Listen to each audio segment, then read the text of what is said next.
Voilà, chers frères et sœurs, je vous salue. Soyez abondamment bénis. Aujourd'hui, nous sommes dans Matthieu 19. Et comme j'ai l'habitude de le dire, nous sommes en train de faire une étude chapitre par chapitre de tout le livre de Matthieu pour que tous nos frères qui sont de nouveaux convertis et qui lisent ce premier évangile de la Bible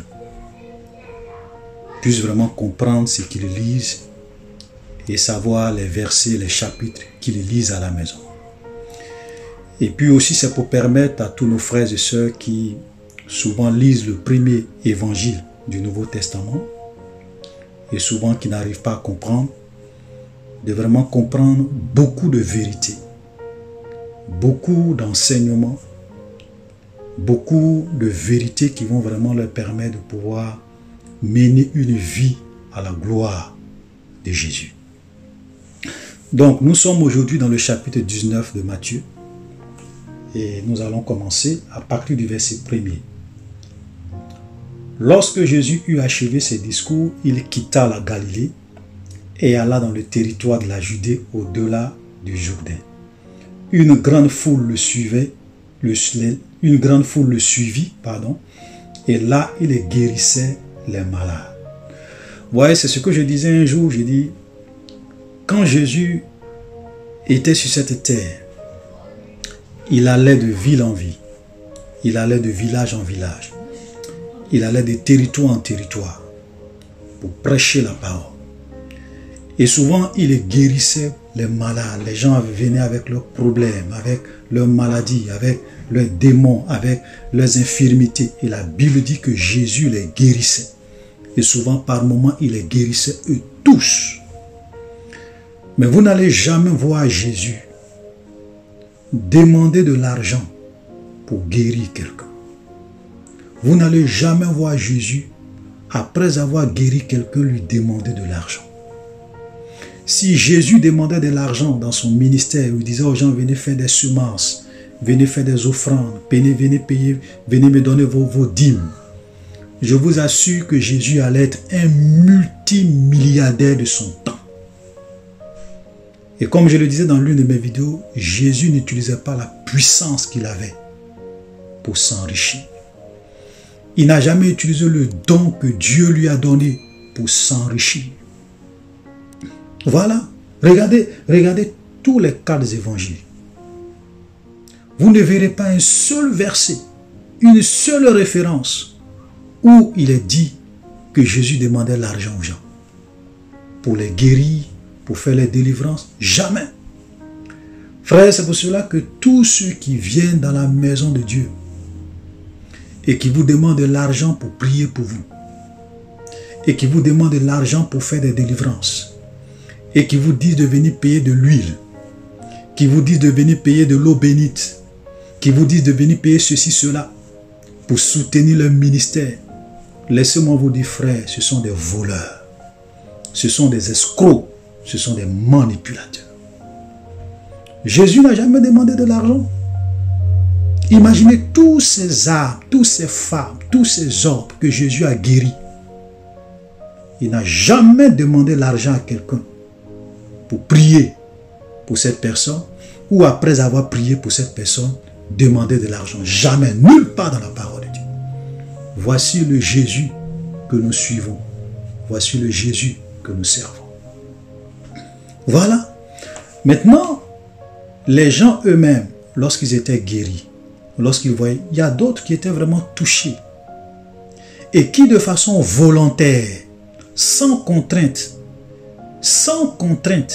ils venaient donner avec joie de tout leur cœur. Voilà comment Jésus travaillait. Frère, aujourd'hui c'est malheureux de voir que l'église est devenue un lieu de business. C'est malheureux de voir que l'église est devenue un lieu où des soi-disant hommes de Dieu viennent pour s'enrichir, pour se bâtir des fortunes sur le dos des pauvres femmes, sur le dos des pauvres hommes, sur le dos des pauvres gens. C'est pour cela que leur jugement, frère, sera terrible. Voilà. Jésus n'a jamais demandé de l'argent. Nulle part. Et c'est lui qui a dit à ses disciples, vous avez reçu gratuitement, donnez gratuitement. Voilà le Jésus que nous suivons. Regardez aujourd'hui le nombre de personnes, le nombre de manipulations qui se passent au nom de Jésus. Des gens qui viennent sur les réseaux sociaux pour demander de l'argent. Des gens qui sont à la télévision qui demandent de l'argent. Et encore, s'ils demandaient de l'argent pour aider les veuves, les orphelins, on pouvait comprendre. Mais souvent, c'est pour s'enrichir. C'est pour se bâtir de fortune. Et souvent, ils sont fiers de venir dire que je suis homme de Dieu, je suis milliardaire. C'est malheureux. Tu as eu tes milliards comment? Tu as été milliardaire comment? Il y a un homme de Dieu qui a dit une fois à ses collaborateurs, qui étaient, je crois, des jeunes pasteurs, il leur a dit qu'il ne soit jamais dit de vous que je suis devenu riche en faisant l'œuvre de Dieu. Vous comprenez? Ça, c'est un homme de Dieu qui disait à ses collaborateurs, voilà des gens qui avaient l'esprit et la vision de Jésus. Il a dit à ses collaborateurs qu'il ne soit jamais dit de vous que vous êtes devenu riche en faisant l'œuvre de Dieu. Et Paul, la Bible nous dit que la piété n'est pas une source de gain. C'est-à-dire qu'on ne vient pas faire l'œuvre de Dieu pour s'enrichir. On sert le Seigneur avec un esprit de sacrifice pour la gloire de son nom. Voilà. Ça, c'était une parenthèse. Verset 3, les pharisiens l'abordaient et dit pour l'éprouver, est-il permis à un homme de répudier sa femme pour un motif quelconque? Voilà une question très importante. Donc les pharisiens vont venir voir Jésus, ils vont lui dire, est-ce qu'il est permis à un homme de répudier sa femme, de divorcer d'avec sa femme pour n'importe quel motif, pour n'importe quelle raison? J'ai déjà fait une vidéo où je suis vraiment rentré dans beaucoup de détails concernant le divorce. J'ai fait une vidéo sur le divorce, le remariage et la polygamie. Et je me suis basé sur ce texte. Et pour ceux vraiment qui veulent suivre cette vidéo, c'est la vidéo numéro 107, pardon. La vidéo numéro 107 que j'avais intitulée le divorce, le remariage et la polygamie, où j'ai expliqué un certain nombre de choses. Donc je ne vais pas reprendre l'enseignement, on va juste aller à l'essentiel et puis on va conclure. Mais pour ceux qui veulent connaître, qui veulent avoir une explication un peu détaillée de ce texte concernant le divorce, concernant le remariage, concernant la polygamie, je vous exhorte à aller regarder la vidéo numéro 107 pour avoir plus de détails. Donc, ils vont venir poser la question à Jésus et Jésus va répondre. Jésus leur répondit, il répondit, n'avez-vous pas lu que le Créateur au commencement fit l'homme et la femme? Et il dit, c'est pourquoi l'homme quittera son père et sa mère, s'attachera à sa femme, et les deux deviendront une seule chair. Ainsi, ils ne sont plus deux, mais ils sont une seule chair, que l'homme donc ne sépare pas ce que Dieu a joint. Donc, dans cette déclaration de Jésus, Jésus est en train de dire aux pharisiens que si vous voulez connaître la volonté de Dieu concernant le mariage, si vous voulez connaître la volonté de Dieu concernant le divorce, allez-y voir et allez-y lire ce que le Créateur a fait au commencement. Voilà, donc si on veut connaître la volonté de Dieu concernant le mariage, nous devrons aller voir, nous devrons aller lire ce que la Bible nous enseigne au commencement, c'est-à-dire que ce que Dieu a dit à l'homme dans le jardin d'Éden. Et il dit, c'est pourquoi il dit, au commencement, le Créateur au commencement fit l'homme et la femme, et il dit, c'est pourquoi l'homme quittera son père et sa mère, s'attachera à sa femme, et les deux deviendront une seule chair. Ainsi, ils ne sont plus deux, mais ils sont une seule chair, que l'homme ne sépare pas ce que Dieu a joint. Aujourd'hui, vous avez beaucoup de faux prophètes, beaucoup de faux pasteurs qui divorcent, qui se remarient, qui divorcent, qui se remarient. Beaucoup de pasteurs aujourd'hui dans certains pays qui sont polygames. Il y a d'autres même qui défendent la polygamie et qui expliquent aux chrétiens que la polygamie est de Dieu. Vous voyez?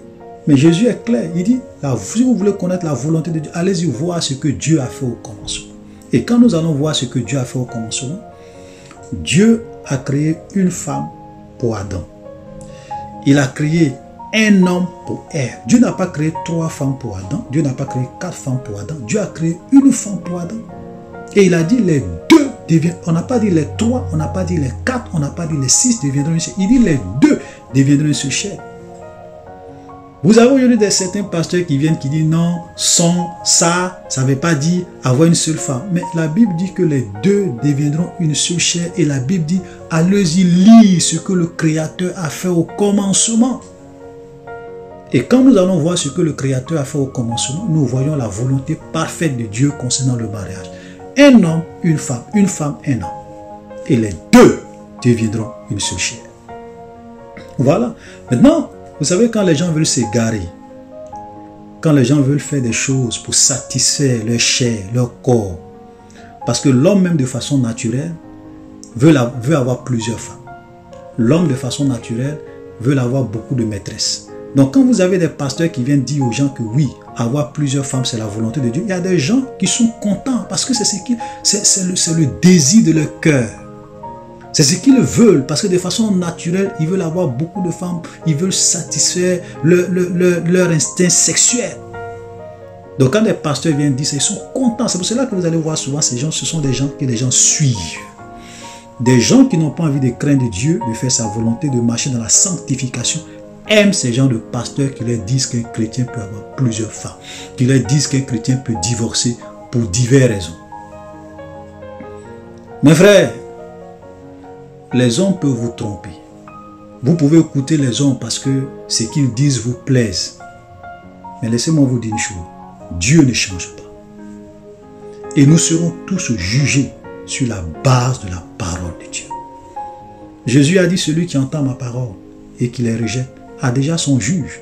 La parole que j'ai prononcée, c'est elle qui va le juger au dernier jour.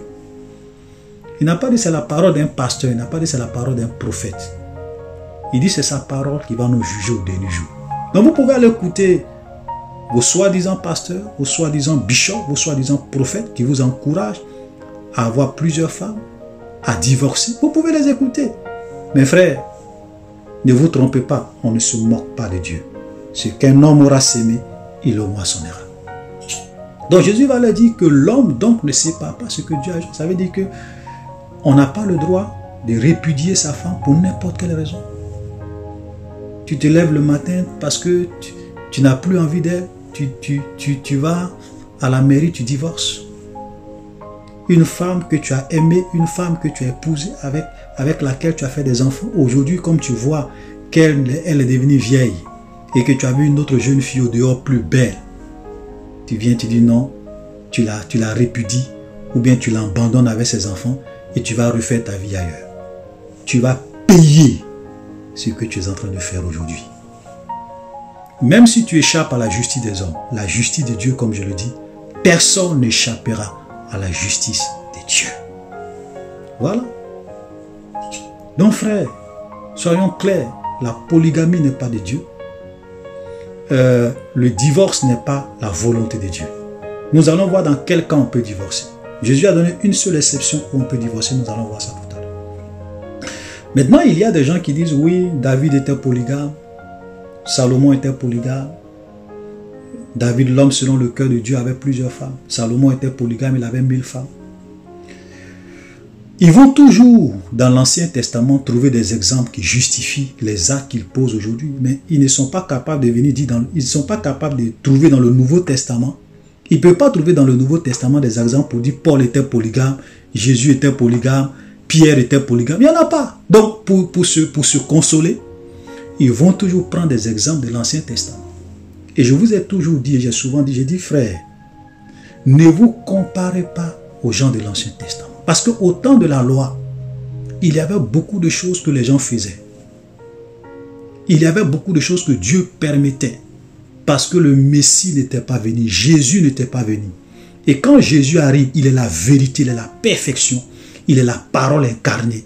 Il est venu. C'est pour cela qu'il a dit que la loi, la Bible nous dit dans Jean, dans le livre de l'évangile de Jean, que la loi a été donnée à Moïse, la grâce et la vérité sont venues par Jésus. Donc, vous ne pouvez pas aller dans la loi de Moïse, aller dans l'Ancien Testament, trouver les choses que les gens faisaient et puis venir appliquer ça à votre vie. C'est ce que les pharisiens, ils disent. Regardez, on va un peu lire. Il dit, regardez, il dit, verset 7.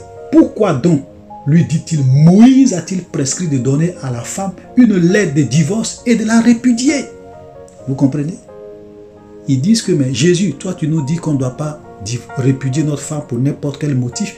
Mais pourquoi Moïse? Pourquoi dans l'Ancien Testament? Pourquoi dans la loi de Moïse, il nous était permis de divorcer, de répudier notre femme pour n'importe quel motif, pour n'importe quelle raison? Et nous allons lire le texte.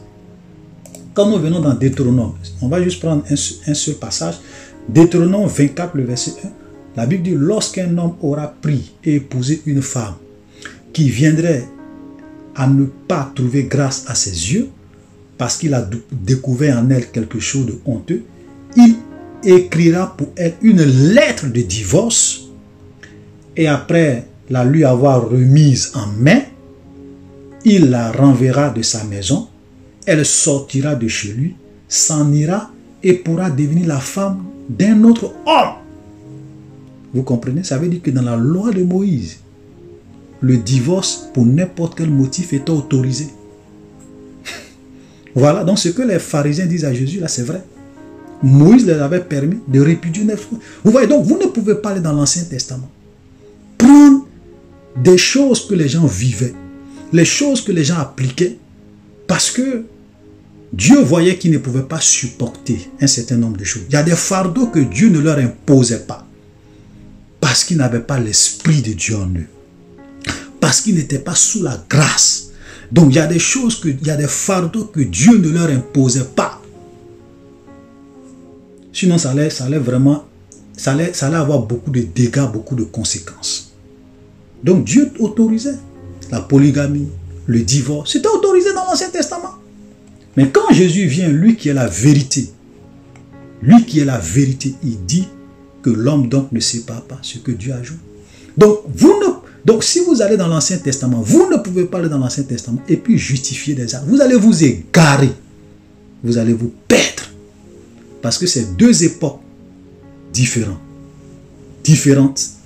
C'est deux temps différents.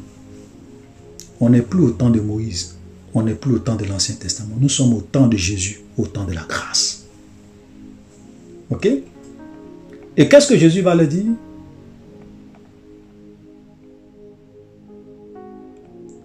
Verset 8, il leur répondit, c'est à cause de la dureté de votre cœur que Moïse vous a permis de répudier vos femmes. Au commencement, il n'en était pas ainsi. Vous voyez, donc il a dit encore que si vous voulez connaître la volonté de Dieu, allez-y au commencement, parce qu'au commencement, il n'en était pas ainsi. Moïse vous a permis parce que votre cœur était dur. Voilà. Et le cœur des gens dans l'Ancien Testament était dur. Parce que Jésus n'était pas encore venu. Ils n'avaient pas le Saint-Esprit qui habitait dans leur cœur. Comme nous, aujourd'hui, nous avons l'Esprit de Dieu en nous. C'est pour cela que quand Jésus partait, il a dit à ses disciples, restez à Jérusalem jusqu'à ce que vous recevez le Saint-Esprit.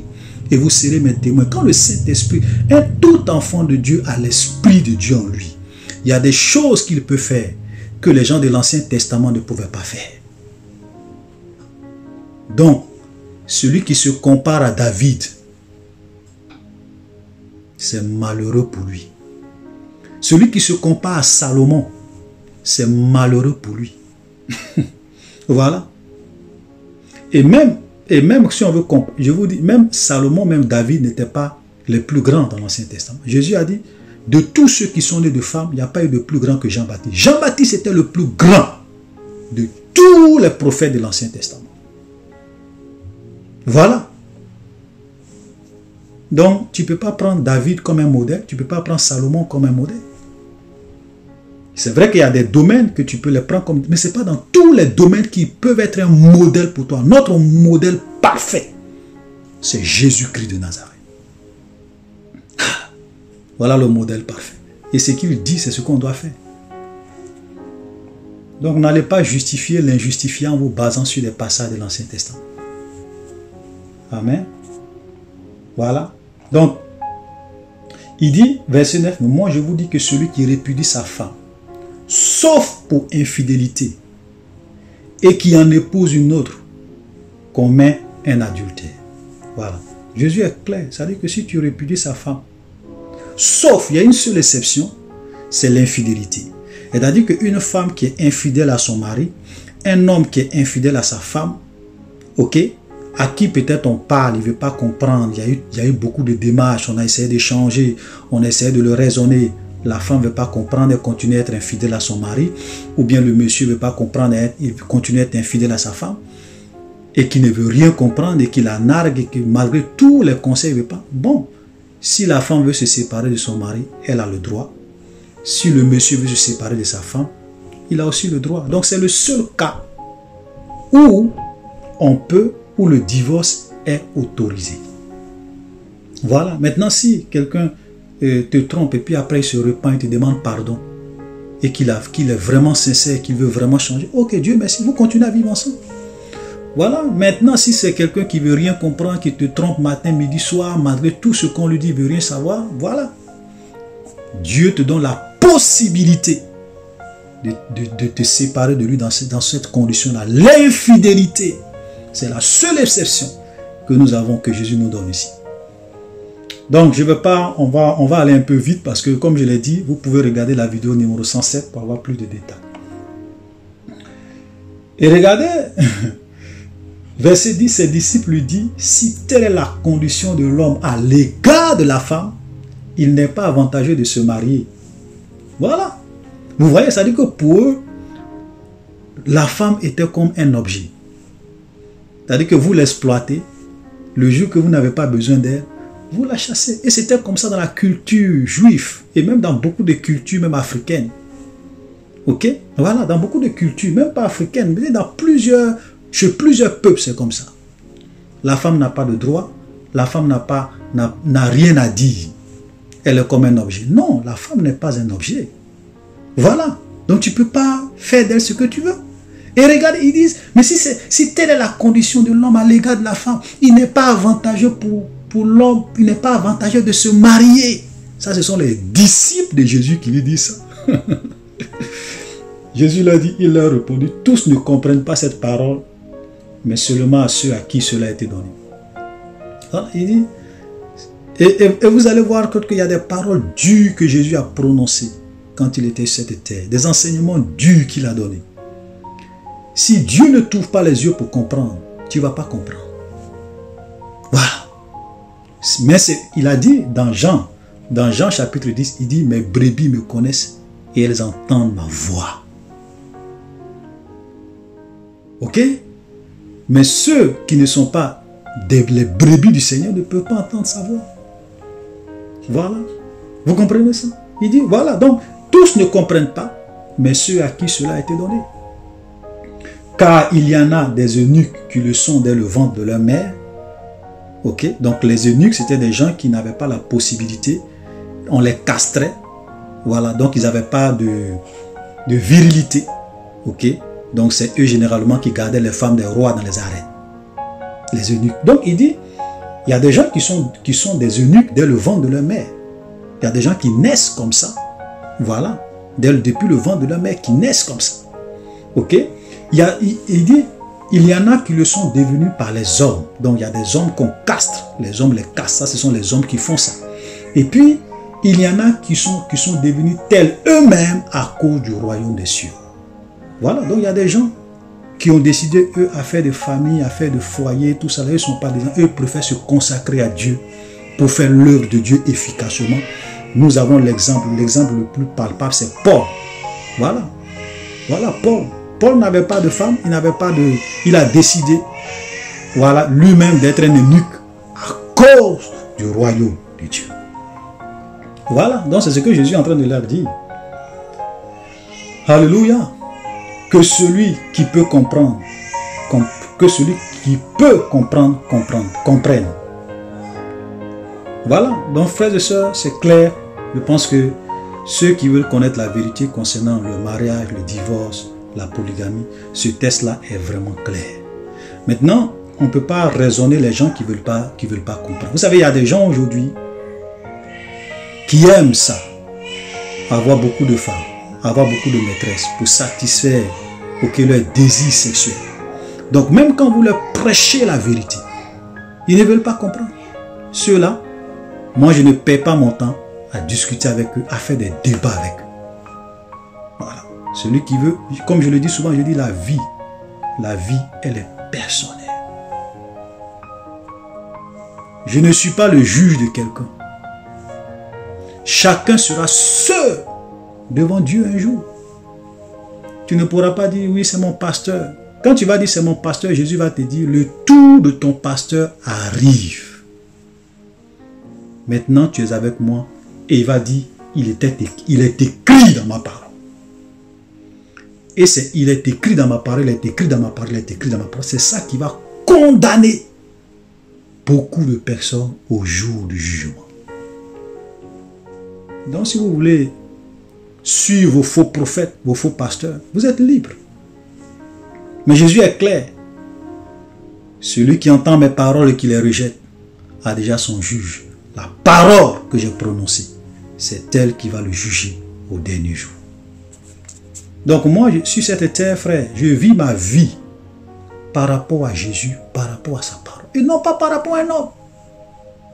Voilà. Ne vivez jamais votre vie par rapport à un homme. Quand je vois aujourd'hui des chrétiens qui sont prêts à se battre pour leurs prophètes, qui sont prêts à se battre pour leur bishop, quelqu'un même que tu ne connais même pas, tu ne sais même pas la nuit où il rentre, tu sais, au moment où tu dors, tu ne sais même pas où lui il est. Toi, tu es prêt à te battre pour lui. Tu ne te bats pas pour Jésus, mais tu te bats pour un homme. De l'idolâtrie aujourd'hui dans l'église. Fanatique des hommes. C'est malheureux, hein, l'église aujourd'hui. On a des fan clubs pour les hommes de Dieu. Des fan clubs. On va continuer pour ne pas que la vidéo soit trop longue. Et Jésus, ok. Verset 13, on lui amena des enfants afin qu'il leur imposa les mains et pria pour eux. Mais les disciples les repoussaient. Et Jésus dit, laissez les petits enfants et ne les empêchez pas de venir à moi, car le royaume des cieux est pour ceux qui leur ressemblent. Voilà, nous avons lu dans la vidéo, dans l'enseignement précédent, dans l'enseignement sur Matthieu 18, où Jésus a dit que le plus grand dans le royaume des cieux est celui qui est humble comme un enfant. Voilà. Ok, donc le royaume des cieux est pour ceux qui leur ressemblent. Amen. Il leur imposa les mains et il partit de là. Excusez-moi. Verset 16. Voici un homme s'approcha et dit à Jésus, Maître, que dois-je faire de bon pour avoir la vie éternelle? Ça, c'est une très belle question aussi. Qu'est-ce que je dois faire pour avoir la vie éternelle? J'ai déjà aussi fait une vidéo sur ça, sur ce test. La vidéo numéro 01N. 01N, où j'ai parlé de comment faire pour avoir la vie éternelle. C'est pratiquement le même test. Donc, je vais aller un peu plus vite. Voilà. Je vais aller un peu plus vite. Donc, pour ceux qui veulent vraiment avoir plus d'informations sur ça, voilà, sur ce test-là, parce que là, j'ai parlé de Dieu ou l'argent. Et je suis rentré vraiment dans beaucoup de détails. J'ai dit beaucoup de vérités. Donc, la vidéo 01N, voilà, donc je vous conseille de regarder cette vidéo et vous allez vraiment comprendre beaucoup de choses concernant ce test. Mais on va aller un peu plus vite. Ok? Donc, il va dire, que dois-je faire pour avoir la vie éternelle? Il lui répondit, pourquoi m'interroges-tu sur ce qui est bon? Un seul est le bon. Si tu veux entrer dans la vie, observe les commandements, lequel lui dit-il? Parce que la réponse que Jésus va lui donner ici, c'était par rapport à la loi de Moïse. Voilà. Mais ce n'était pas par rapport à notre temps. Parce que nous, on sait que le fait que Jésus soit venu mourir pour moi, le premier pas pour avoir la vie éternelle, c'est de croire en Jésus comme son Seigneur et son Sauveur. Mais Jésus n'était pas encore mort, il n'avait pas encore tout accompli. Donc la réponse qu'il donne à ce monsieur, c'est par rapport à la loi de Moïse, à l'Ancien Testament. Ok? Donc, il dit, Jésus lui répondit, verset 18, tu ne tueras point, tu ne commettras point d'adultère, tu ne déroberas point, tu ne diras point de faux témoignages, honore ton père et ta mère, et tu aimeras ton prochain comme toi-même. Le jeune homme lui dit, j'ai observé toutes ces choses, que me manque-t-il encore? Vous voyez, voilà quelqu'un qui dit à Jésus que lui, il a observé toutes ces choses. Et quand nous lisons plus tard, c'était quelqu'un qui était très riche. Un homme qui était immensement riche et qui était capable de dire à Jésus, je ne tue pas, je ne commets point d'adultère. Vous imaginez quelqu'un qui a l'argent et qui ne trompe pas sa femme, qui ne va pas chercher la femme des autres et qui est fidèle. Il dit, tu ne commettras point d'adultère. Il dit, j'ai observé tout ça. Tu ne déroberas point. Quelqu'un qui est riche qui dit que lui ne vole pas. Ça veut dire qu'il n'a pas bâti sa fortune sur le mensonge, sur les détournements de fonds, sur la corruption. Il dit, j'ai observé toutes ces choses. Tu ne diras point de faux témoignages. Honore ton père et ta mère. Un riche qui honore son père et sa mère. Il dit, j'ai tout observé. Qu'est-ce qu'il me manque encore? Ok.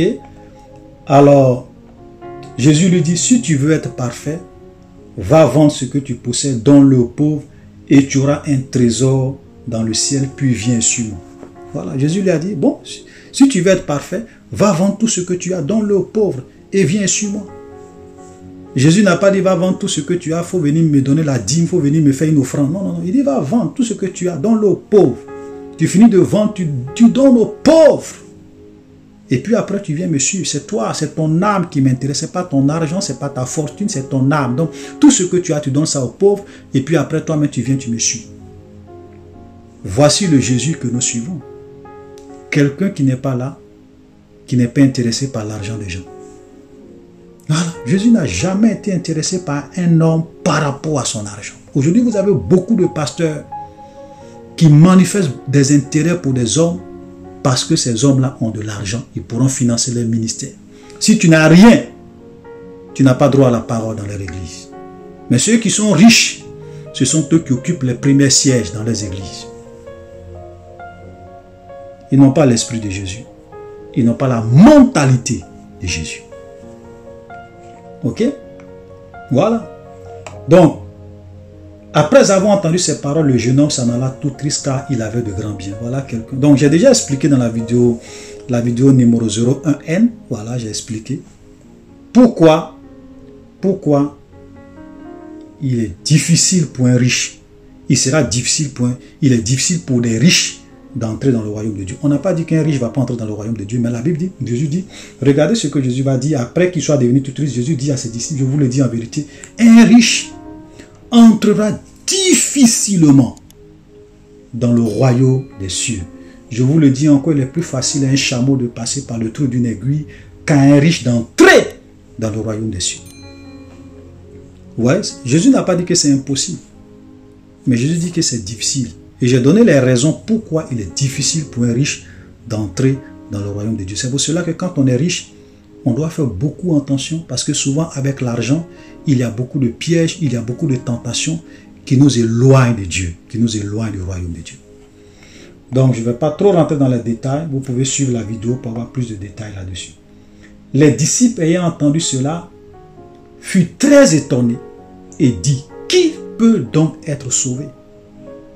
Quand Jésus a dit qu'un riche entrera difficilement dans le royaume des cieux, ils étaient étonnés.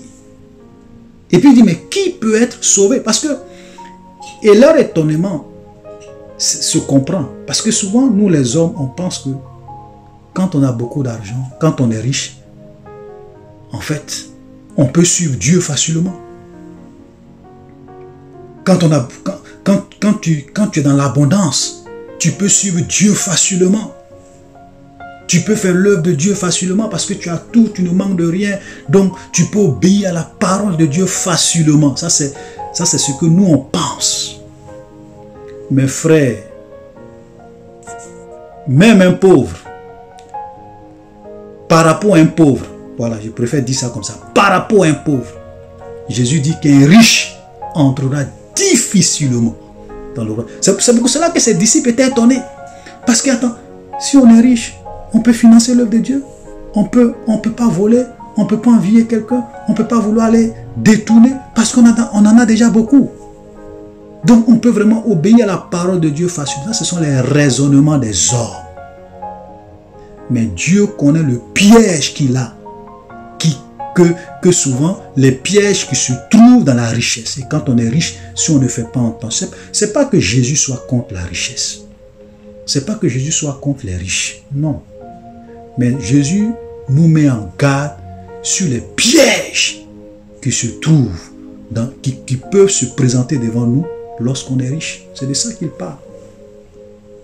Ce n'est pas qu'il soit contre les riches. Comme je le dis souvent, je dis un chrétien peut être riche, un chrétien peut être prospère. Mais un chrétien aussi peut être pauvre. Ce n'est pas parce que je suis pauvre que Dieu ne m'aime pas. Voilà. Il ne faudrait pas que les gens vous trompent. Tous ces pasteurs qui vous parlent de l'évangile de prospérité, un chrétien doit obligatoire. Parce que quand on dit qu'un chrétien, j'ai déjà dit un chrétien peut. Il y a une différence entre est-ce qu'un chrétien peut et puis est-ce qu'un chrétien doit. Il y a une très grande différence. Un chrétien peut être riche, un chrétien peut être aussi pauvre. Mais dire que quand on est chrétien, on doit être riche, c'est du mensonge, c'est une doctrine démoniaque. L'évangile de prospérité. Il y a des gens qui disent que, oui, quand on est pauvre, on devient facilement sorcier. Voilà certains raisonnements. Mais moi, je vais te dire que quand on est riche, on peut devenir plus dangereux que lorsqu'on est pauvre. C'est pour cela que Jésus dit qu'un riche entrera difficilement dans le royaume de Dieu. Frère, je vais vous dire une chose. Parce que il y a souvent, quand j'ai fait ma vidéo sur les mensonges de l'évangile de prospérité, j'ai reçu pas mal de certains commentaires parce que beaucoup de personnes quand même ont compris le message que j'ai donné dans cet enseignement, les mensonges de l'évangile de prospérité. Mais il y a des gens qui, sans même chercher à comprendre ce que je dis, souvent ils ont une interprétation superficielle de cet enseignement. Il y a d'autres même qui m'accusent, oui, de pousser les chrétiens à avoir une mentalité de pauvreté, une mentalité de médiocrité. Il y a quelqu'un même qui m'a dit que on peut être facilement sorcier lorsqu'on est pauvre. Frère, je vais vous dire une chose. La richesse peut être une malédiction. La pauvreté peut être aussi une malédiction. Il y a des richesses qui sont des malédictions. Je vous donne quelques exemples. Quelqu'un qui est riche parce qu'il a sacrifié un membre de sa famille. Quelqu'un qui est riche parce qu'il allait signer des pactes avec le diable. Je vous pose la question, cette richesse-là est une bénédiction ou c'est une malédiction? Cette prospérité qu'il a est une bénédiction ou c'est une malédiction? C'est une malédiction. Donc, ce n'est pas parce que on est prospère, qu'on est riche, qu'on est forcément dans la bénédiction. Il y a des prospérités, il y a des richesses qui sont des malédictions parce que c'est basé sur du sang. Quelqu'un qui s'est enrichi sur le dos des autres, en exploitant les autres, en manipulant les autres, en volant, en mentant, et il est devenu riche, même en tuant. Frère, sa richesse devant Dieu, cette richesse-là est une malédiction.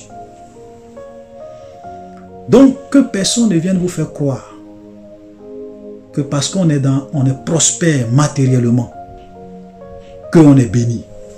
C'est faux. Il y a des prospérités qui sont des malédictions.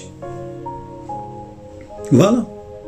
Il y a aussi des pauvretés qui sont des malédictions parce qu'il y a des gens qui sont maintenus dans la pauvreté à cause des démons, à cause des malédictions dans leur famille, à cause des lois que des sorciers ont imposées dans leur famille. Ça fait que ils avaient la possibilité d'être riches, mais à cause des liens sataniques et diaboliques, ok, ils sont maintenus dans la pauvreté. Vous avez même souvent des villages, des régions où les gens sont maintenus dans la pauvreté par des pouvoirs occultes et mystiques. Donc il y a des pauvretés qui sont des malédictions. Soyons d'accord sur ça. Ok? Mais quand on est enfant de Dieu, Dieu nous donne le pouvoir de marcher sur les serpents, sur les scorpions et sur toute la puissance du diable. Ok? Ces genres de choses-là, un chrétien peut détruire toutes les œuvres du diable parce que Jésus lui a donné le pouvoir de le faire. Ok? Donc il y a des richesses qui sont une malédiction. Il y a aussi des pauvretés qui sont une malédiction. Ok? Voilà, donc il ne faudrait pas que les gens vous fassent... Maintenant, quelqu'un peut être riche pas parce que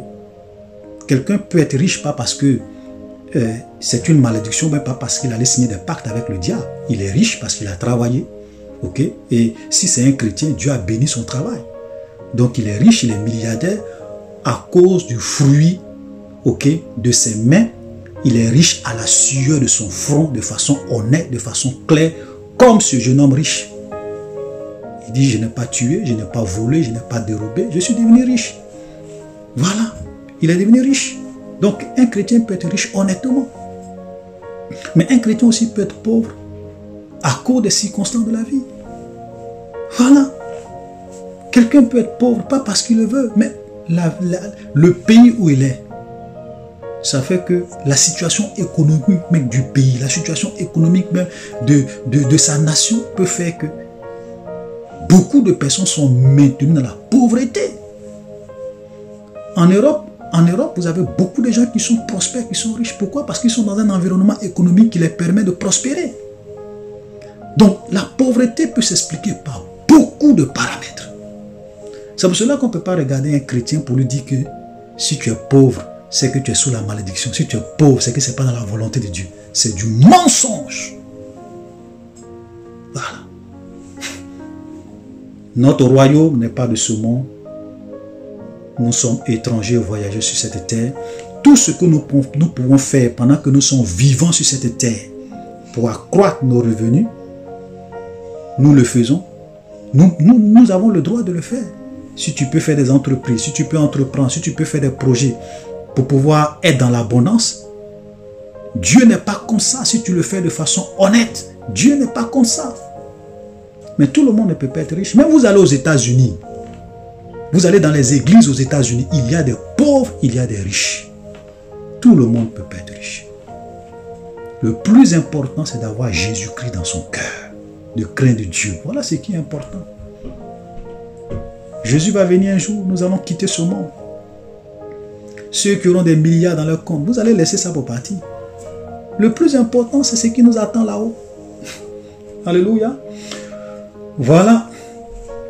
Donc, les disciples vont être étonnés et Jésus leur a dit, aux hommes cela est impossible, mais à Dieu tout est possible. Pierre prenant alors la parole lui dit, voici nous avons tout quitté, nous t'avons suivi. Quand sera-t-il pour nous? Jésus leur répondit, je vous le dis en vérité, quand le Fils de l'homme, au renouvellement de toutes choses, sera assis sur le trône de sa gloire, vous qui m'avez suivi, vous serez assis de même sur 12 trônes et vous jugerez les 12 tribus d'Israël.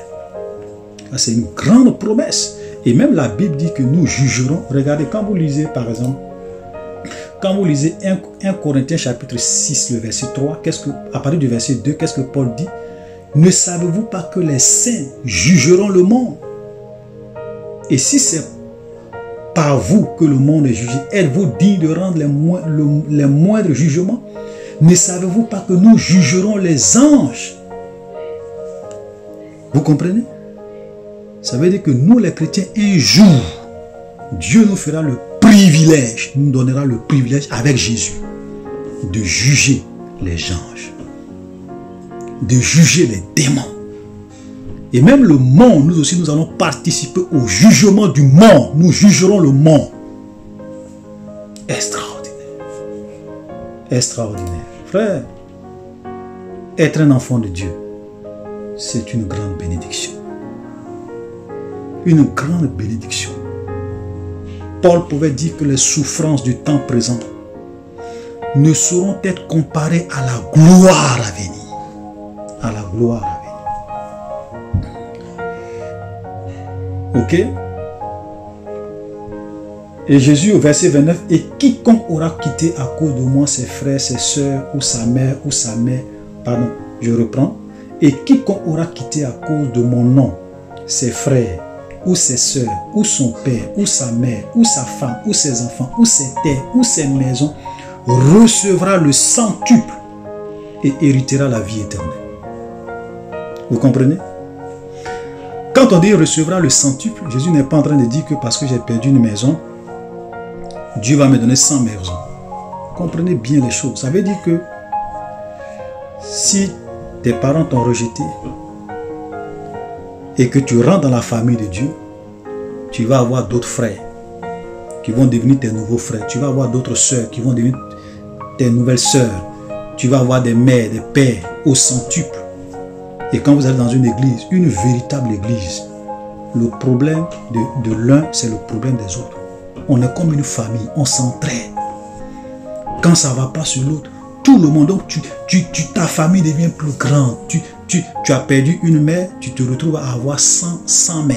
Tu as perdu un père, tu te retrouves à avoir 100 pères. Tu as perdu un frère, tu te retrouves à avoir 100 frères. Voilà ce que Jésus dit. Tu as perdu des terres, tu te retrouves à avoir d'autres terres parce que les terres de tes frères en Christ sont aussi comme tes terres. Les maisons de tes frères sont aussi comme tes maisons. Voilà, c'est-à-dire je parle de la véritable église parce que malheureusement aujourd'hui l'église ne fonctionne pas comme cela se doit. Les gens sont égoïstes, ils sont avares, ils sont méchants, ils ne pensent qu'à eux et leur maison. C'est-à-dire qu'ils veulent que Dieu les bénisse pour eux et pour leur maison. Égoïste, méchant. Voilà. Aujourd'hui, l'église ne marche pas comme avant. L'église véritable doit être une famille. Voilà. Verset 30, et nous allons nous arrêter là. Plusieurs des premiers seront les derniers, et plusieurs des derniers seront les premiers. Voilà souvent un verset qui est difficile à comprendre. Plusieurs des premiers seront les derniers et plusieurs des derniers seront les premiers. L'une des manières de comprendre ce verset, c'est de dire que plusieurs des gens que nous croyons qui vont être premiers dans le ciel, qui seront devant dans le ciel, seront les derniers. Et plusieurs des gens qu'on pense qu'ils seront les derniers seront en réalité les premiers. Regardez ce que Jésus a dit par exemple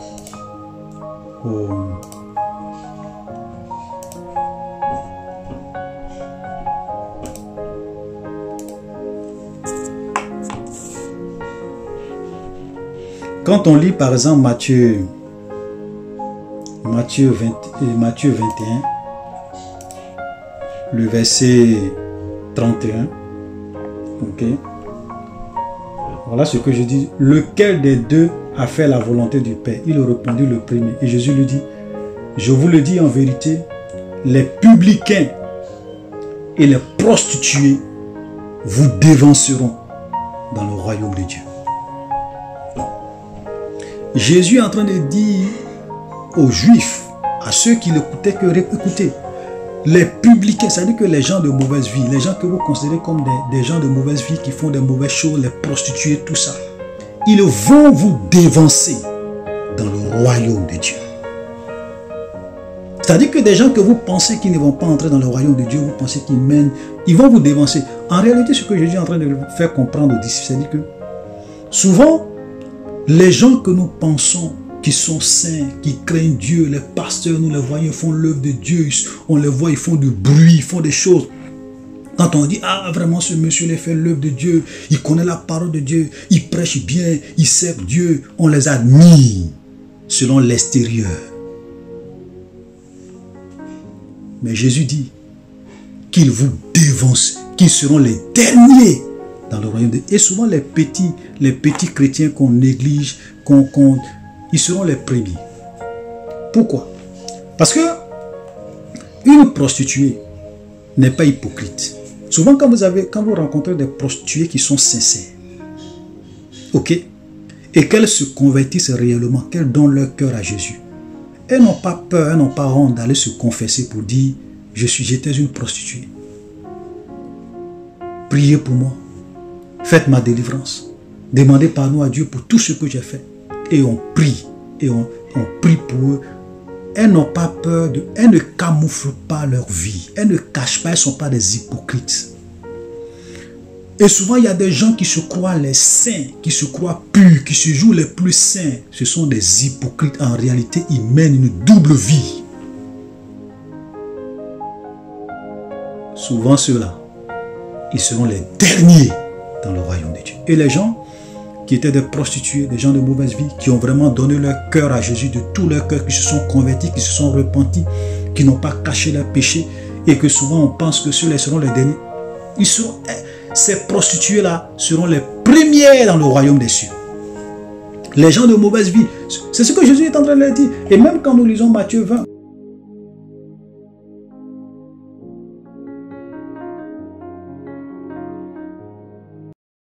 voilà, chers frères et sœurs, shalom, soyez abondamment bénis.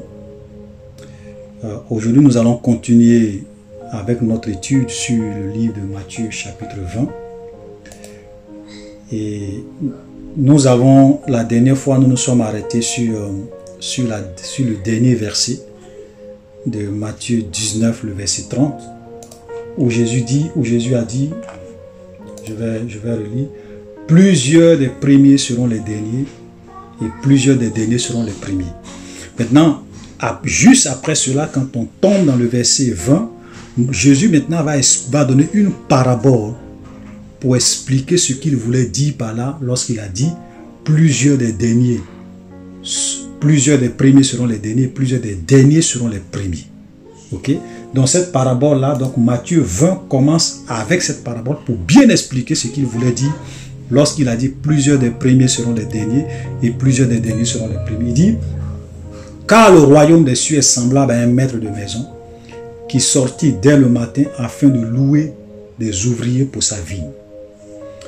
Il le convainc avec eux d'un denier par jour et il les envoya à sa vigne. Donc voilà un maître, de maison qui avait une vigne, qui avait un champ et qui va sortir pour essayer de louer des ouvriers pour aller travailler dans son champ. Donc il sort vers la 3e heure et puis il leur dit d'aller travailler dans son champ.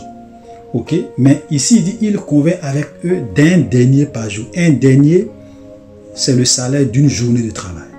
Un denier, c'est le salaire d'une journée de travail.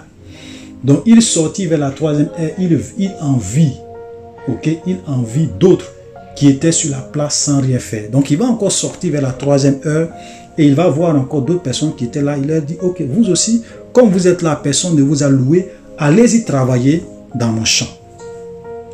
Et il leur dit, allez aussi à ma vigne et je vous donnerai ce qui sera raisonnable. Et il y allait. Il sortit de nouveau vers la 6e heure et vers la 9e heure, il en fit de même. Donc il sort vers la 6e heure, vers la 9e heure, il en fit de même. Donc il dit aux gens, allez-y travailler dans mon champ est grand, allez-y travailler. Verset 6, étant sorti vers la 11e heure, il en trouva d'autres qui étaient sur la place et il leur dit, pourquoi vous tenez-vous ici toute la journée sans rien faire? Il lui répondit, c'est que personne ne nous a loués. Allez aussi à ma vigne, leur dit-il. Voilà. Donc, vous voyez, la 11e heure, c'est la dernière heure. Ça veut dire que ceux qu'il va louer à la 11e heure vont travailler seulement 1 heure de temps. Alors que les autres ont commencé depuis, ils ont travaillé des heures, peut-être 12 heures pour certains, 10 heures pour d'autres, 6 heures pour d'autres. Eux, ils vont travailler seulement 1 heure de temps. Ok? Et la Bible dit, verset 8, quand le soir fut venu, le maître de la vigne dit à son intendant, appelle les ouvriers et paye-leur le salaire en allant des derniers aux premiers. Ceux de la 11e heure vinrent et reçut chacun un denier. Les premiers vinrent aussi, croyant recevoir davantage, mais ils reçurent aussi chacun un denier. En le recevant, il murmurait contre le maître de la maison. Voilà. Donc, ceux qui sont venus, qui ont travaillé 1 heure du temps, on leur a donné un denier. Les autres sont venus, on leur a donné aussi un denier. Donc, les gens qui étaient là, qui étaient les premiers à aller travailler dans le champ, se sont dit, ah, mais attends, mais s'il est capable de donner un denier à ceux qui ont travaillé uniquement que 1 heure, c'est que nous qui avons travaillé des heures et des heures, mais c'est que nous là, il va nous donner beaucoup d'argent aujourd'hui. Voilà. Donc ils étaient contents, ils espéraient qu'ils allaient avoir plus. Et le verset 11, ils vont aussi, verset 10, on va leur donner un denier et ils vont commencer à murmurer contre le maître de la maison. Pourquoi? Parce qu'ils espéraient avoir plus. Ils espéraient avoir plus que les autres. Ok? Et dit, ces derniers n'ont travaillé qu'une heure et tu les traites à l'égal de nous qui avons supporté la fatigue du jour et la chaleur. Voilà, ça c'est ce qu'ils vont dire au maître de la maison. Et voilà la réponse que le maître de la maison va leur donner. Au verset 13, il lui répondit à l'un d'eux, « Mon ami, je ne te fais pas tort. N'es-tu pas convenu avec moi d'un denier? Prends ce qui te revient et va. Je veux donner à ce dernier autant qu'à toi. Ne m'est-il pas permis de faire de mon bien ce que je veux? Ou vois-tu de mauvais œil que je sois bon? Ainsi, les derniers seront les premiers et les premiers seront les derniers. » Donc le maître de la maison leur dit, mais écoutez, dès le début du contrat, on s'est entendu sur le prix, sur le salaire. Vous allez travailler pour une journée, je vous donne un denier. Maintenant, ceux qui sont venus travailler à la dernière heure, si je leur ai donné un denier, ça c'est mon affaire. Ça ne te regarde pas. Le deal, le contrat a été respecté. Voilà. Vous comprenez? Et donc, Jésus dans cette parabole, pourquoi il dit, ainsi les derniers seront les premiers et les premiers seront les derniers. Ce qui veut dire que beaucoup de ceux que nous croyons ou que nous pensons qui seront un jour les premiers dans le royaume de Dieu seront les derniers. Et beaucoup de ceux que nous croyons, que nous pensions qui seront les derniers dans le royaume des cieux seront les premiers. Vous comprenez? Parce que, chers frères et sœurs, ce qui est important pour Dieu, c'est notre fidélité. Écoutez-moi très bien, c'est notre fidélité. Ce n'est pas la quantité de l'œuvre que nous faisons. Parce que l'œuvre, c'est Dieu qui fait son œuvre. Ce n'est pas nous. Même si vous êtes un prophète qui prophétisait, si vous êtes quelqu'un qui avait le don de miracle, de guérison, c'est un don, c'est un talent que Dieu t'a donné. Dieu peut t'arracher ce don, Dieu peut t'arracher ce talent et puis donner ça à un enfant de 12 ans. Et il va faire mieux que toi. Ça, c'est très important. C'est pour cela que, frère, l'œuvre de Dieu, c'est Dieu qui fait son œuvre. Nous n'avons aucun mérite. Voilà. Tout le mérite revient à Dieu. Donc, ce n'est pas la peine de regarder un homme pour dire, oui, cet homme de Dieu fait des prodiges, il fait des miracles. Donc, il sera le premier dans le royaume des cieux. Il prêche, les gens se convertissent, il sera le premier dans le royaume des cieux. Non, pas forcément. Peut-être qu'il prêche parce qu'il y a des gens qui prient pour lui. Il prêche parce qu'il y a des gens qui l'aident financièrement. Il prêche parce que le Saint-Esprit est en lui. Et donc, s'il se base seulement sur l'œuvre qu'il fait pour Dieu, pour penser qu'il sera le premier dans le royaume des cieux, il s'égare. C'est pour cela que quand on est un enfant de Dieu, la crainte de Dieu, la sainteté, la pureté, notre intimité, notre relation avec Dieu doit être la priorité par rapport à l'œuvre. Alléluia. Et donc, plusieurs des derniers, il dit ainsi les derniers seront les premiers et les premiers seront les derniers. Alléluia. Pendant que Jésus montait à Jérusalem, il prit à part les 12 disciples et il leur dit en chemin, voici nous montons à Jérusalem et le Fils de l'homme sera livré aux principaux sacrificateurs et aux scribes, ils le condamneront à mort, ils le livreront aux païens pour qu'ils se moquent de lui, le battent de verge et le crucifient, et le troisième jour, il le ressuscitera. Voilà. Donc il est en train d'ici annoncer à ses disciples que ils vont à Jérusalem, voilà ce qui va lui arriver. Donc Jésus savait parfaitement. Il savait la mission pour laquelle il était venu dans ce monde et il savait ce qu'il attendait lorsqu'ils allaient partir un jour à Jérusalem. Alléluia. Et que c'était la mort qui l'attendait. Alors la mère des fils de Zébédée s'approcha de Jésus avec ses fils, se prosterna pour lui faire une demande. Il lui dit, que veux-tu? Ordonne, lui dit-elle, que mes deux fils que voici soient assis dans ton royaume, l'un à ta droite et l'autre à ta gauche. Jésus répondit, ne savez-vous pas que vous ne savez pas ce que vous demandez? Pouvez-vous boire la coupe que je dois boire? Nous le pouvons, dit-il. Il leur répondit, il est vrai que vous boirez ma coupe, mais pour ce qui est d'être assis à ma droite et à ma gauche, cela ne dépend pas de moi, mais ne sera donné qu'à ceux à qui mon Père l'a réservé. Vous comprenez? Voilà, donc voilà une mère qui va venir plaider pour ses deux enfants, pour dire qu'ils étaient eux aussi disciples de Jésus, pour leur dire, écoute, Seigneur, pour dire à Jésus, pardon, Seigneur, permets à ce que mes deux fils qui sont là, l'un soit à ta droite et l'autre à ta gauche, dans ton royaume. Et Jésus n'a pas dit que la position, cette position d'être à ma gauche ou d'être à ma droite, Jésus n'a pas dit que ça n'existe pas, Jésus dit que ça existe. Mais il dit que cela sera donné à ceux pour qui cela est réservé. Donc voilà une preuve qui prouve que lorsque nous serons dans le royaume de Dieu, nous n'aurons pas la même position, nous n'aurons pas les mêmes privilèges, nous n'aurons pas les mêmes choses. Voilà un exemple, c'est-à-dire qu'il y a des gens dans le royaume de Dieu, à cause de leur fidélité, à cause de leur sainteté, à cause de leur crainte de Dieu, de leur vie de pureté, de leur vie de piété, à cause de leur engagement, de leur fidélité dans ce que Dieu leur a confié. Ils seront assis à la droite et à la gauche de Jésus.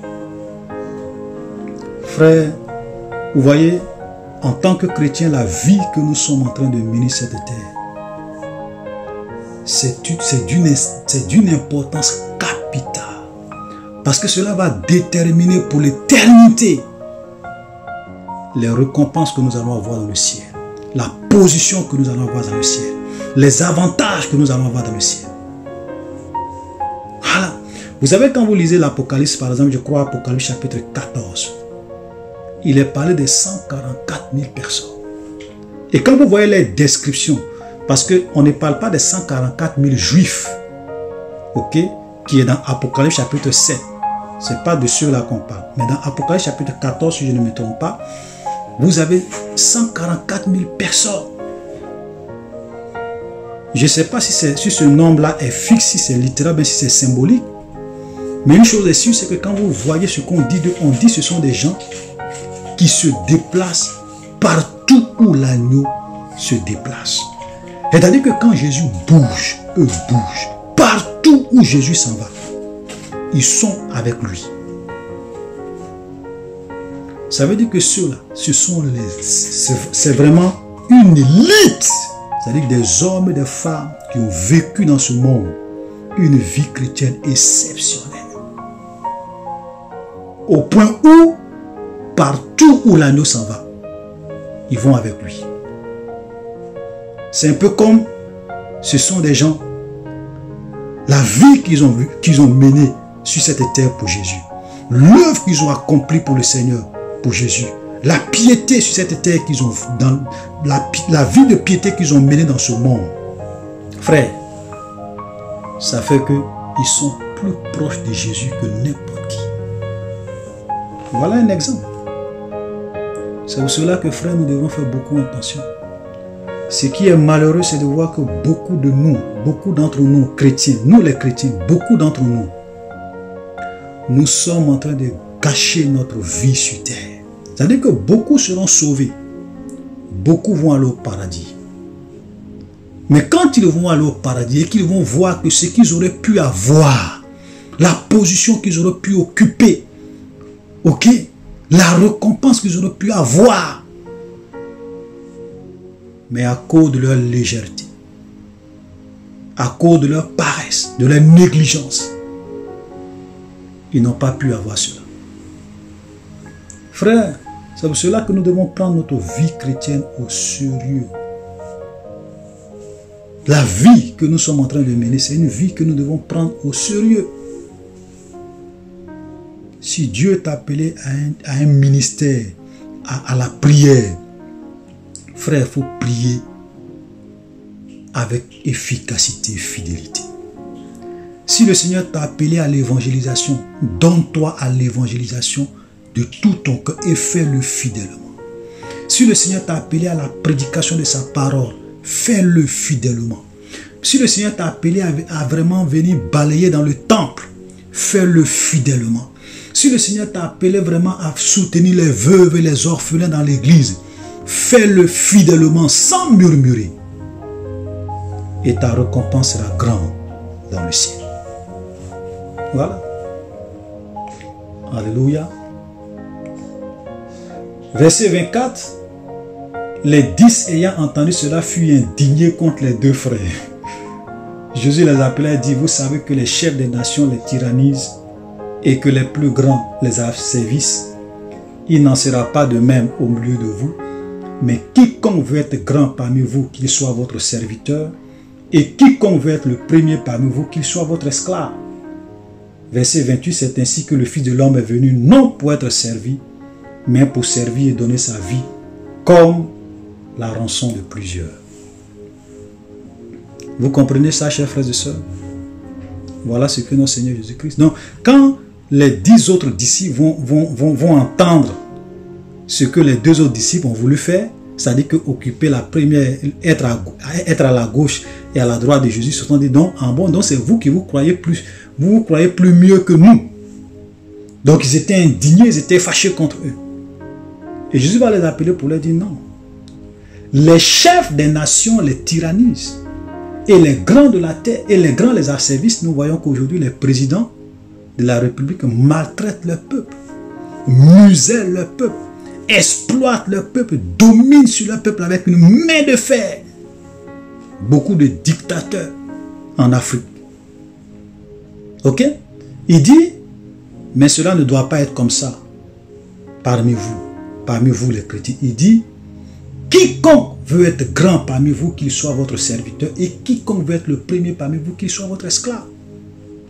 Frère, voilà le cours de leadership de Jésus. Le cours de leadership de Jésus. L'humilité. Les gens sont là, ils parlent de leadership. On va prendre les principes du monde, les principes de management du monde, les principes de leadership du monde. On vient avec ça dans l'église et on commence à enseigner les principes de leadership du monde aux chrétiens. Jésus dit, celui qui veut être le plus grand parmi nous les chrétiens, il doit être notre serviteur. Celui qui veut être le premier, il doit se comporter comme un esclave parmi ses frères. Voilà. Voilà le cours de leadership de Jésus. Point barre. Tout ce que les gens vont vous dire à part ça, c'est de la manipulation. Vous devrez être grand. Vous devrez dominer. Vous devrez gouverner. Vous devrez faire ceci, frère. Jésus n'a jamais parlé de ça. Jésus dit, le plus grand parmi vous sera votre serviteur. Celui qui va être le premier, il sera l'esclave des autres. Et il dit, c'est ainsi que le Fils de l'homme est venu, non pour être servi, mais pour servir et donner sa vie, comme la rançon de plusieurs. Voilà, Jésus même sur la terre, il est venu pour donner sa vie, pour servir les autres. Au point même où arrivé à un moment donné, c'est lui qui va prendre, il va laver le pied de ses disciples. L'humilité, pour leur enseigner l'humilité. La marque d'un vrai homme de Dieu. La marque d'un véritable enfant de Dieu. L'une des marques, c'est l'humilité. Ce n'est pas celui qui cherche à dominer les autres, à commander les autres, à tyranniser les autres. Non. Les principes du monde aujourd'hui sont rentrés dans l'église. Vous voyez aujourd'hui des pasteurs, quand on les salue, on doit se mettre en genoux. Les mamans pasteurs doivent se mettre en genoux. Ah, on doit, c'est que eux maintenant même, on doit transporter leur Bible. On doit transporter leur Bible. Vous voyez des choses comme ça. C'est malheureux. dans l'église. C'est-à-dire que même il y a d'autres, mais ils vont venir, hein, des gardes-corps. On doit ouvrir la porte de leur voiture. C'est-à-dire qu'eux sont tellement arrivés. Ils sont plus au stade où on doit ouvrir. Eux-mêmes doivent ouvrir leur porte. Il faut des gens pour ouvrir leur porte. Il faut des gens pour transporter leur Bible. Avec des gardes-corps qui sont derrière eux. Des hommes de Dieu. Des femmes. D'après eux-mêmes, des femmes de Dieu. C'est-à-dire qu'on va copier les choses du monde. On envoie ça dans l'église. C'est malheureux. Où vous avez vu Jésus faire ça? Où vous avez vu Jésus faire ça? Où vous avez vu ces principes-là être enseignés dans la parole de Dieu? Jésus dit que nous sommes tous des frères. Nous sommes tous des frères. N'appelez personne comme on appelle directeur, n'appelez personne comme on appelle père. Nous sommes tous des frères. Voilà. Vous voyez, malheureusement, ce sont des principes qui sont plus enseignés, qui sont plus pratiqués dans l'église. On a maintenant des pasteurs qui sont comme des PDG d'entreprise. On doit transporter leur Bible, on doit ouvrir la porte de leur voiture. Ils doivent marcher sur des tapis rouges. Voilà. Verset 29, lorsque Jésus sortit de Jéricho, une grande foule suivit Jésus.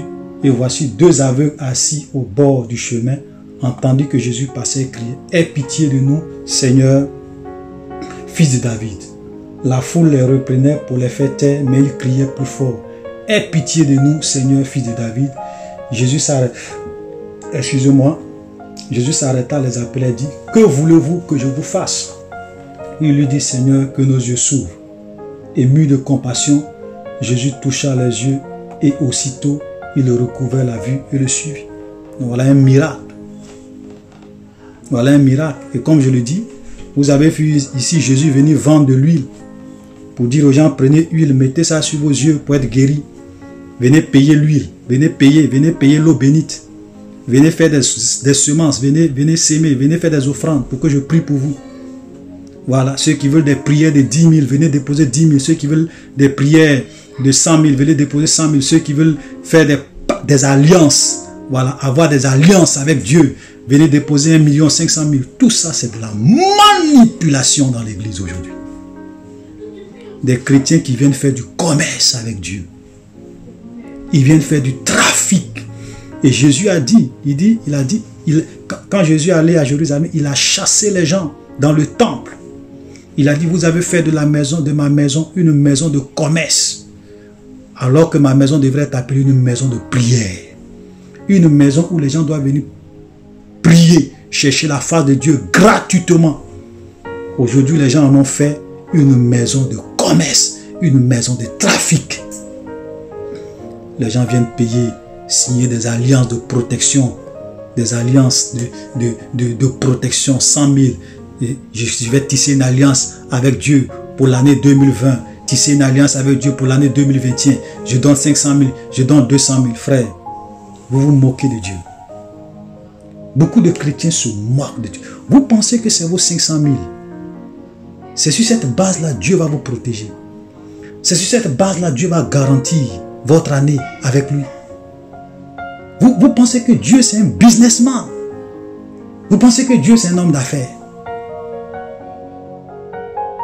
Qui peut payer Dieu? Qui peut payer les grâces et les faveurs de Dieu? Vos pasteurs ou les soi-disant faux prophètes vous exploitent, ils vous manipulent.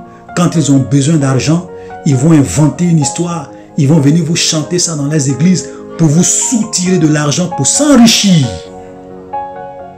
Ce n'est pas Dieu qui les a envoyés. Jésus, et je l'ai plusieurs fois dit dans plusieurs de mes vidéos, Jésus n'a jamais demandé l'argent à quelqu'un.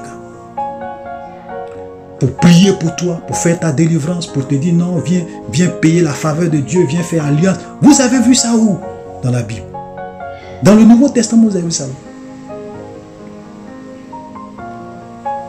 Nous sommes, écoutez-moi très bien frère, nous sommes tous des enfants de Dieu. À partir du moment où nous avons accepté Jésus comme notre Seigneur, notre Sauveur, nous devenons des enfants de Dieu, des fils et des filles de Dieu. Est-ce qu'un papa, pour nourrir son enfant, va lui dire, viens donner 100 000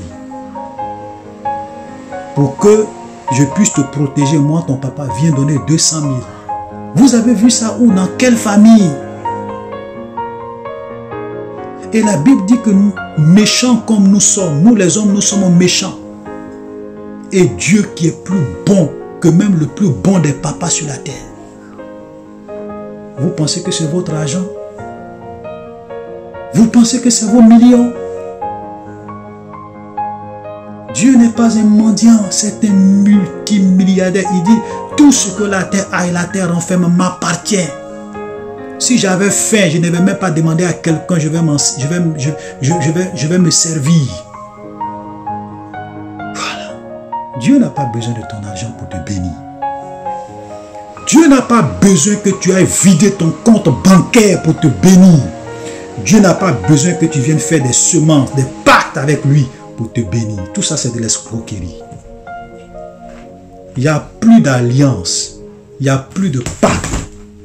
Ok? Il n'y a plus d'alliance. Il n'y a plus de pacte. Vous comprenez, frères et sœurs? Il n'y a plus. C'est fini, ça. Jésus est le médiateur d'une nouvelle alliance entre Dieu et les hommes. Il a payé le prix à la croix pour toi. Pour que tu sois son enfant. Voilà. Donc si tu veux faire, si Dieu t'a mis à cœur de donner, donne avec joie. Il ne faut pas donner pour dire non, je vais donner pour que Dieu multiplie ça pour me donner. Je donne pour que Dieu me protège. Je donne pour que Dieu me fasse grâce. Non. Non. On ne fait pas du commerce avec Dieu. Voilà. Si le Seigneur t'a convaincu de donner, donne. Et lui-même, s'il veut te bénir, il te bénit. Si le Seigneur t'a mis à cœur de faire un geste, fais ce geste. Pas pour qu'en retour, Dieu multiplie pour te donner. Non. Voilà. Moi, quand je donne l'argent pour l'œuvre de Dieu, je ne m'attends même pas à ce que Dieu multiplie ça par 2, par 3, par 100 pour me redonner. Je n'ai pas besoin de ça. Parce que ce que Jésus a fait pour moi, je ne peux jamais payer cela. La vie qu'il m'a donnée, je ne peux jamais payer cela. Voilà. Chers frères et sœurs, faisons beaucoup attention. Parce que les voleurs, les menteurs, les brigands sont dans la maison de Dieu. Ils vous exploitent, ils vous manipulent, ils s'enrichissent sur votre dos. Voilà. Soyez bénis. À la prochaine.